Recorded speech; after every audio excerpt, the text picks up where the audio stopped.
Hi friends, Shilpa veg recipes ಚಾನಲ್ಗೆ ಸ್ವಾಗತ. ಇವತ್ತು ಚಾಟ್ಸ್ಗಳಿಗೆ ಬಳಸುವಂತಹ ಚಟ್ನಿಗಳನ್ನು ಮಾಡ್ತಾ ಇದ್ದೀನಿ. ತುಂಬ ಸುಲಭವಾಗಿ ಮಾಡ್ಬೋದು, ಅಷ್ಟೇ ರುಚಿಯಾಗಿ ಕೂಡ ಮಾಡ್ಬೋದು. ನಿಂಬೆಹಣ್ಣಿನ ಗಾತ್ರದಷ್ಟು ಹುಣಸೆ ಹಣ್ಣು ತೊಗೊಂಡಿದ್ದೀನಿ. ನೆಕ್ಸ್ಟ್ ಒಂದು 10ರಿಂದ 15 ಬೀಜ ತೆಗೆದಂತಹ ಖರ್ಜೂರ ತೊಗೊಂಡಿದ್ದೀನಿ. ಒಂದು ಒಣಮೆಣಸಿನಕಾಯಿ ತೊಗೊಂಡಿದ್ದೀನಿ. ನೀರು ಹಾಕಿ ಇದನ್ನು 1 ಗಂಟೆ ನೆನೆಯೋಕ್ಕೆ ಬಿಡ್ತಾ ಇದ್ದೀನಿ. 1 ಗಂಟೆ ಅಥವಾ 2 ಗಂಟೆ ಕೂಡ ನೆನೆಸ್ಬೋದು. ಸ್ವಲ್ಪ ಬಿಸಿನೀರು ಹಾಕು ಕೂಡ ನೆನೆಸಿದ್ರೆ ಬೇಗ ನೆನೆಯುತ್ತೆ. ಈಗ ಚೆನ್ನಾಗಿ ನೆಂದಿದೆ. ಈಗ ಇದನ್ನು ಮಿಕ್ಸಿ ಜಾರಿಗೆ ಹಾಕೊಳ್ತಾ ಇದ್ದೀನಿ. ನೆಕ್ಸ್ಟ್ ಇದಕ್ಕೆ ಕಪ್ಪು ಉಪ್ಪನ್ನು ಬಳಸ್ಕೊಳ್ತಾ ಇದ್ದೀನಿ ನಾನು. ಕಪ್ಪು ಉಪ್ಪು ಹಾಕೋದ್ರಿಂದ ಚಾಟ್ ಚಟ್ನಿ ತುಂಬ ಚೆನ್ನಾಗಾಗುತ್ತೆ. ಇದರ ಜೊತೆಗೆ ನಾವು ರೆಗ್ಯುಲರ್ ಆಗಿ ಬಳಸ್ತೀವಲ್ಲ ಕಲ್ಲು ಉಪ್ಪು, ಅದನ್ನು ಬಳಸ್ತಾ ಇದ್ದೀನಿ. ನೆಕ್ಸ್ಟು ಜೀರಿಗೆ ಪುಡಿನ ಹಾಕ್ಕೊಳ್ತಾ ಇದ್ದೀನಿ. ನೆಕ್ಸ್ಟ್ ಇದಕ್ಕೆ ಸ್ವಲ್ಪ ಇಂಗನ್ನು ಕೂಡ ಹಾಕ್ಕೊಳ್ತಾ ಇದ್ದೀನಿ. ನೆಕ್ಸ್ಟ್ ಸ್ವಲ್ಪ ಚಾಟ್ ಮಸಾಲ ಹಾಕ್ಕೊಳ್ತಾ ಇದ್ದೀನಿ. ಕೊನೆಯಲ್ಲಿ ಬೆಲ್ಲ ಕೂಡ ಹಾಕ್ಕೊಳ್ತಾ ಇದ್ದೀನಿ. ಬೆಲ್ಲ ನೋಡ್ಕೊಂಡು ಹಾಕ್ಕೊಳ್ಬೇಕು. ಈಗ ಇದನ್ನು ರುಬ್ಕೊಳ್ತಾ ಇದ್ದೀನಿ. ರುಬ್ಬಾಗಿದೆ. ಈಗ ಇದನ್ನು ಒಂದು ಪ್ಯಾನಿಗೆ ಹಾಕ್ಕೊಳ್ತಾ ಇದ್ದೀನಿ. ಈಗ ಇದಕ್ಕೆ ಸ್ವಲ್ಪ ನೀರು ಸೇರಿಸಿ ಕೂಡ ಹಾಕ್ಕೊಳ್ತಾ ಇದ್ದೀನಿ. ನೆಕ್ಸ್ಟು ನೀಟಾಗಿ ಇದನ್ನು ಮಿಕ್ಸ್ ಮಾಡ್ಕೊಳ್ಬೇಕು. ಸಣ್ಣ ಉರಿಯಲ್ಲೇ ಚೆನ್ನಾಗಿ ಕುದಿಸ್ಕೊಳ್ಬೇಕು. ಚೆನ್ನಾಗಿ ಕುದ್ದಷ್ಟು ಚಟ್ನಿ ಟೇಸ್ಟ್ ಚೆನ್ನಾಗಾಗುತ್ತೆ. ಹಾಗಾಗಿ ನೆಕ್ಸ್ಟ್ ಇದನ್ನು ಕುದಿಯುವಾಗ ಸ್ವಲ್ಪ ರುಚಿ ನೋಡಿಕೊಂಡ್ರೆ ಮತ್ತೇನಾದರೂ ಉಪ್ಪು ಬೆಲ್ಲ ಇಡ್ಸತ್ತೆ ಅಂದರೆ ಮತ್ತೆ ಕೂಡ ಹಾಕ್ಕೊಳ್ಬಹುದು.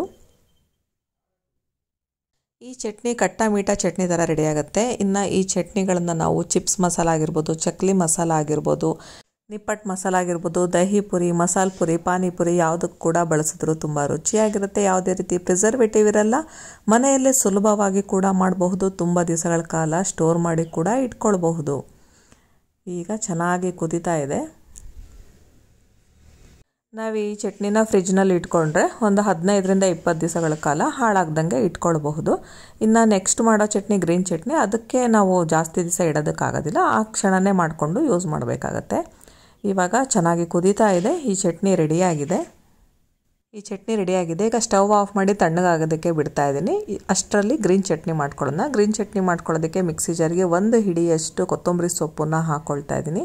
ಕೊತ್ತಂಬರಿ ಸೊಪ್ಪನ್ನ ಅರ್ಧದಷ್ಟು ಪುದೀನ ಹಾಕ್ಕೊಳ್ತಾ ಇದ್ದೀನಿ. ಪುದೀನ ಆಪ್ಷನಲ್ ಬೇಕಂದರೆ ಹಾಕ್ಬೋದು, ಇಲ್ಲ ಸ್ಕಿಪ್ ಮಾಡ್ಬೋದು. ನೆಕ್ಸ್ಟ್ ಇದಕ್ಕೆ ಸ್ವಲ್ಪ ಶುಂಠಿ, ಒಂದು 5ರಿಂದ 6 ಬೆಳ್ಳುಳ್ಳಿ ಹೆಸಳು, ಸ್ವಲ್ಪ ಕಲ್ಲುಪ್ಪನ್ನು ಬಳಸ್ಕೊಳ್ತಾ ಇದ್ದೀನಿ. ಜೊತೆಗೆ ಸ್ವಲ್ಪ ಕಪ್ಪು ಉಪ್ಪನ್ನು ಕೂಡ ಹಾಕ್ಕೊಳ್ತಾ ಇದ್ದೀನಿ. ನೆಕ್ಸ್ಟು 1-2 ಹಸಿಮೆಣಸು ಹಾಕ್ಕೊಳ್ತಾ ಇದ್ದೀನಿ. ಕೊನೆಯಲ್ಲಿ ನಿಂಬೆ ರಸ ಹಾಕಿ ಸ್ವಲ್ಪ ನೀರು ಹಾಕಿ ರುಬ್ಕೊಳ್ತಾ ಇದ್ದೀನಿ. ನಿಂಬೆ ರಸನ ರುಬ್ಬುವಾಗಲಾದರೂ ಹಾಕ್ಕೊಳ್ಬೋದು, ಅಥವಾ ಚಟ್ನಿ ಮಾಡಾದ್ಮೇಲೆ ನಂತರ ಕೂಡ ನಿಂಬೆ ರಸ ಹಾಕಿ ಮಿಕ್ಸ್ ಮಾಡ್ಕೊಳ್ಬೋದು. ಈಗ ಚೆನ್ನಾಗಿ ನುಣ್ಣಗೆ ರುಬ್ಕೊಂಡ್ರೆ ಗ್ರೀನ್ ಚಟ್ನಿ ರೆಡಿ ಆಗುತ್ತೆ. ಎಲ್ಲ ರೀತಿಯ ಸ್ಯಾಂಡ್ವಿಚ್ಗಳಿಗಾಗಿರ್ಬೋದು ಅಥವಾ ಚಾಟ್ಸ್ಗಳಿಗಾಗಿರ್ಬೋದು ಈ ಗ್ರೀನ್ ಚಟ್ನಿ ಮ್ಯಾಚ್ ಆಗುತ್ತೆ. ಮನೆಯಲ್ಲೇ ಸುಲಭವಾಗಿ ಕೂಡ ಮಾಡ್ಕೊಳ್ಬೋದು. ಹಾಗೆ ಇಲ್ಲಿ ಕಟ್ಟ ಮೀಠ ಚಟ್ನಿ ಕೂಡ ತಣ್ಣಗಾಗಿದೆ. ಈಗ ಇದನ್ನು ಕೂಡ ಸರ್ವಿಂಗ್ ಬೌಲ್ಗೆ ಹಾಕ್ತಾ ಇದ್ದೀನಿ. ನೀವು ಕೂಡ ಚಾಟ್ಸ್ ಏನಾದರೂ ಮಾಡ್ತೀರಾ ಅನ್ನೋದಾದರೆ ಈ ರೀತಿ ಚಟ್ನಿನ ಟ್ರೈ ಮಾಡಿ. ಈ ವಿಡಿಯೋ ಇಷ್ಟ ಆದರೆ ಲೈಕ್ ಮಾಡಿ, ಶೇರ್ ಮಾಡಿ ಹಾಗೂ ಸಬ್ಸ್ಕ್ರೈಬ್ ಮಾಡಿ. Thank you friends.